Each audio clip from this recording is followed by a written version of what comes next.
दोस्तों आज की कहानी है रिटायर होने के बाद तो माँ पापा को उसी के घर में एक फालतू सामान समझा जाता है। दोस्तों कहानी शुरू करने से पहले अगर आपने हमारे चैनल को अभी तक सब्सक्राइब नहीं किया हो तो कर लीजिए ताकि आपके पास पहुंच सके हर नया वीडियो। महावीर बाबू ने जब बेटियों से कहा तो उन्होंने कहा कि पापा आप चिंता न करें, बढ़ती उम्र में लोग अक्सर ऐसा करने लगते हैं। कनकलता जी मंदिर के कीर्तन में लग जाती, वहाँ सब कुछ महिलाओं को अपने पोते के साथ हंसते बोलते देखती, तब भगवान से शिकायत करती कि एक बेटा हमें भी दे देते तो आज वे भी, और उनकी आंखों में आंसू आ जाते।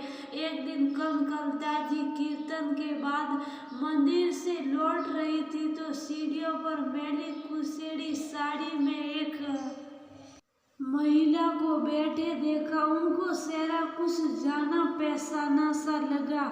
ध्यान से देखा तो शौक पड़ी, सुखिया भाभी आप इस साल में आपका बेटा नरेश का नाम सुनते ही वह महिला फूट फूट कर रोने लगी।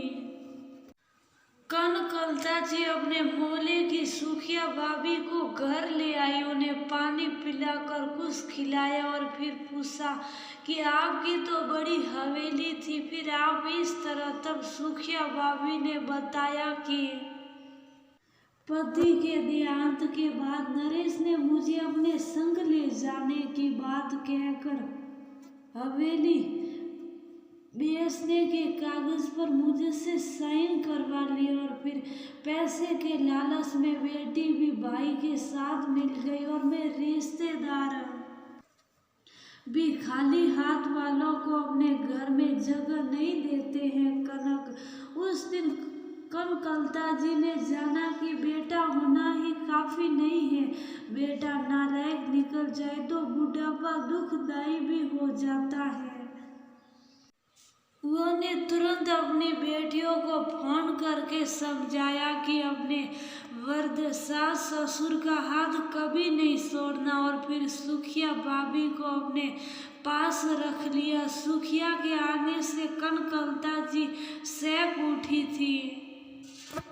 बातों बातों में एक दिन सुखिया ने उन्हें बताया, कनक यहाँ कितनी ही महिलाएं हैं जो अपने बेटे बहू के मुंह में उनका अत्याचार सहती है। बहुओं को घूमने जाना होता है तो अपनी सास को मंदिर में छोड़ जाती हैं। किसी किसी को तो सुखिया कहती जा रही थी और वो सोच रही थी समाज का पतन हो रहा है, उन्हें खबर तक नहीं। रात को ये बात जब उन्होंने पति से कहा तो महावीर बाबू बोले, कनक रिटायर होने बाद तो पुरुष को उसी के घर में एक फालतू सामान समझा जाता है, 60 की उम्र में ही वे 80 के दिखाई देते हैं। सुनकर तो उनकी आंखों से नींद उड़ गई।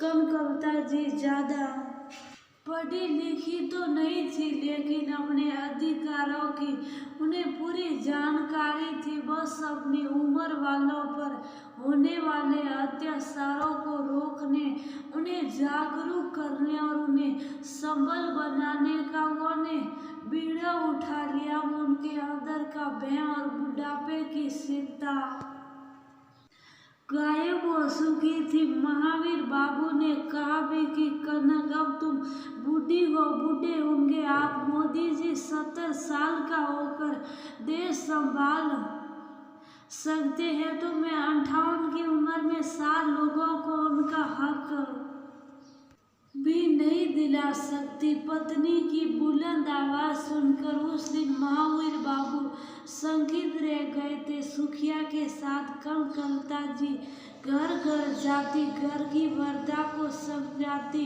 कि ये घर आपका है, किसी के मोह या दबाव में अपना अंगूठा बिल्कुल भी नहीं लगाना है। साथ ही वह उनके बेटे बहुओं को भी चेतावनी देती कि यदि आपने अपने माता या पिता को किसी तरह से परेशान किया तो पुलिस आपके खिलाफ एक्शन लेगी। उन्होंने नरेश को खबर दिया और सुखिया को उसकी हवेली दिलवाई। उनके भय से महावीर बाबू के 2 मित्रों के बेटों ने भी अपने पिता के साथ अच्छा व्यवहार करना शुरू कर दिया था। हालांकि ये सब करना कनकलता जी के लिए आसान न था। इस रास्ते में उन्हें काफी रुकावटें आई, लोगों के ताने भी सुनने पड़े, लेकिन कहते हैं ना कि जहाँ सामारा और पूरी लगन से जिस काम को किया जाए तो सफलता अवश्य मिलती है।